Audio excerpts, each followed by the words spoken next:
Okay, someone had asked for a more comprehensive video on what games we have exactly. So we'll start at Super Nintendo. So basically all the core systems, so like all your Nintendo, Super Nintendo, Genesis, they have every single game. So if you see underneath the Super Nintendo, it says 786 games. That's every single game ever made for the system. And then if you see, if I click it, I'll scroll by page instead of going singly though.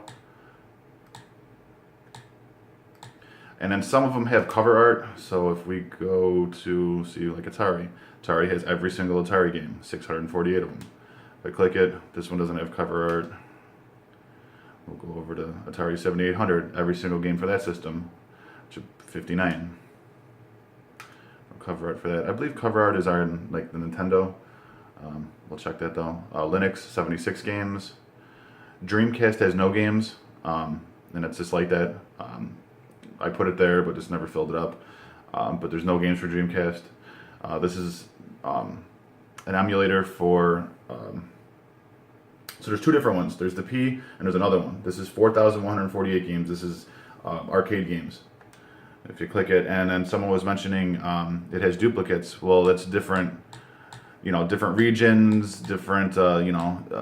It's one's the USA, one's World, one's Japan, so on and so forth. So you'll have duplicates sometimes. But it's just basically trying to give you every single game for every system. But like on arcade, there's multiple different versions of the system all around the world, so it gives you every single one of them. We'll go back.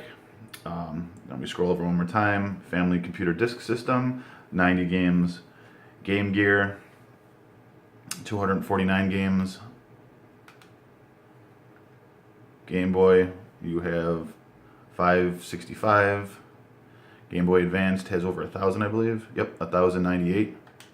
So there's 27 systems, 17,500 games plus, actually. It's a little bit more than 17,500. Game Boy Color, 535. And then there's MAME, so that's the other arcade emulator. And if you notice over top, it shows a controller. Basically, you pretty much need for these arcade games. You can get by with a controller, but I would suggest an arcade stick because you need a lot of buttons. Sega Master System, 281 games. Mega Drive, or Sega Mega Drive, shall I say. How many was that? That was 810 games. MSX, which is another old school system, 567. Then you have Nintendo 64, which is 303 games. That's every single game for that system. And then you also have Neo Geo. That's every game for that system. It's going to be 142. The original Nintendo, which is 791. There's every system. Neo Geo Pocket. Neo Geo Pocket Color. What was that? That was 40 games, and this one was what? 9 games. MS-DOS. There's 2 games for that. PC Engine. 290 games. Ports is basically, if you click on that, it gives you. It's basically like Outrun, the old arcade game. It's a remake of it there, and then you actually have Cody on here, so you could run Cody off of this also. PlayStation isn't every game for PlayStation, but it's the top 25 pretty much, in my opinion. Castlevania, which is one of my favorites. Metal Gear Solid, Mortal Kombat. You basically have all the really, really good games from PlayStation. That's just the settings. Sega 32X, that's 33 games. And so it's pretty much, like I said, all the main systems, you get every game from those systems. There's only a couple, which when you get on the higher end side, SG-1000, that's 68 systems, and then we're back at Super Nintendo, which is 786. And then, like I said, pretty much you have every single game for all the systems we scrolled through, and then you have arcade games, which is just a huge plethora of, as many as you can fit on here. And scroll down, click a game, and it starts.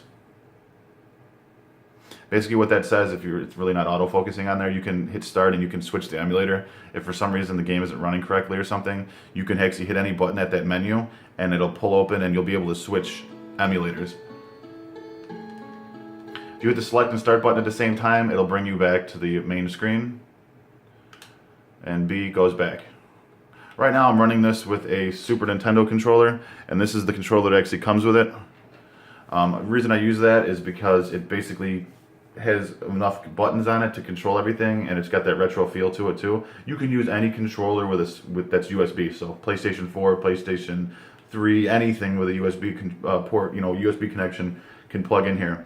If you hit the start button, that's where you can configure your other button or other controllers that you put in. So you configure input, and this is where you can also shut down the system.